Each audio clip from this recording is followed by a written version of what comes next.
শাপলা চত্বর হত্যাকাণ্ডের খসড়া তদন্ত প্রতিবেদন হাতে পেয়েছে আন্তর্জাতিক অপরাধ ট্রাইব্যুনালের প্রসিকিউশন টিম। এতে ক্ষমতাচ্যুত প্রধানমন্ত্রী শেখ হাসিনা ও তৎকালীন বিজিবি মহাপরিচালক জেনারেল আজিজ সহ ৪১ জনকে অভিযুক্ত করা হয়েছে।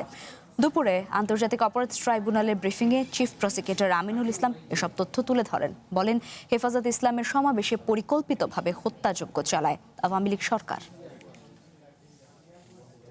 ২০১৩ সালের ৫ই মে ১৩ দফা দাবিতে রাজধানীর মতিঝিলের শাপলা চত্বরে সমাবেশের ডাক দেয় হেফাজতে ইসলাম বাংলাদেশ। দিনভর উত্তেজনা ও সংঘর্ষের পর গভীর রাতে যৌথ অভিযানে নামে পুলিশ, র্যাব ও বিজিবি।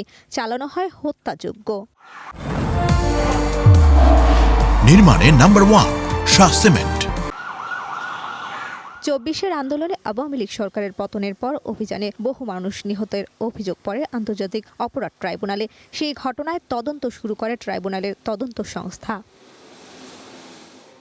রোববার দুপুরে শাপলা চত্বর হেফাজতে ইসলামের সমাবেশে হত্যাকাণ্ডের তদন্ত প্রতিবেদন হাতে পায় প্রসিকিউশন। পরে এ বিষয়ে সংবাদ সম্মেলনে চিফ প্রসিকিউটর আমিনুল ইসলাম জানান, ওই দিন মতিঝিলের শাপলা চত্বরে হেফাজতের সমাবেশে পরিকল্পিতভাবে হত্যাযজ্ঞ চালানো হয়। আমাদের কাছে যে রিপোর্টটি, সেটা আমরা খসড়া রিপোর্টটি আমরা পর্যালোচনা করে দেখছি। শেখ হাসিনার বিরুদ্ধে প্রাথমিক প্রতিবেদন পাওয়া গেছে।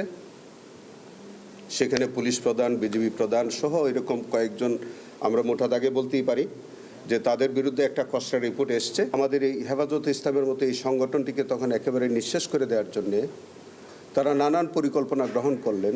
শাপলা চত্বরের যৌথ অভিযানে ৬১ জনের হত্যার তথ্য পাওয়া গেলেও এখন পর্যন্ত ৫৮ জনের পরিচয় শনাক্ত করা হয়েছে।